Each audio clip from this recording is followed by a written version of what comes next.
Hi guys, నేను మీ అప్పన్న.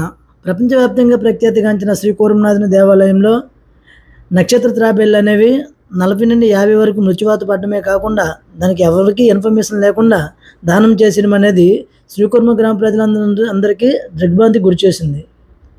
అవి ఎలా చనిపోయేవి, ఎందుకు చనిపోయేవి అని తెలుసుకోవడానికి మాత్రం మన శ్రీకూర్మ దేవస్థానం వ్యవస్థాపక ధర్మకర్త అయినటువంటి శ్రీ పోస్పాటి అశోక్ గజపతిరాజు, అలాగే మన శ్రీకాకుళం ఎమ్మెల్యే శ్రీ గుండెశంకర్ గారు దీనికోసం అయితే సత్యంతరం అయితే జరిగింది.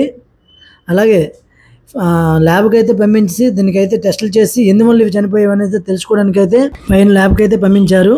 నా అభిప్రాయ ప్రకారం ఏంటంటే అవి ఎలా చనిపోయావంటే, ఆ పార్క్ అనేది తాబేలు పార్క్ అనేది చాలా షార్ట్లు దగ్గరగా ఉండడం వల్ల ఒక తాబేలుకి ఏమైనా ప్రాబ్లం అయితే వస్తే దాని నుండి వేరే తాబేలుకి స్ప్రెడ్ అయ్యి అలా అవి డిసీజ్ వల్ల చనిపోయాను నా అభిప్రాయం. మరి మీరేమంటారో? దానికి సంరక్షణ అనేది సరిగ్గా లేకపోవడమే ఇలా జరిగిందని నేను అనుకుంటున్నాను.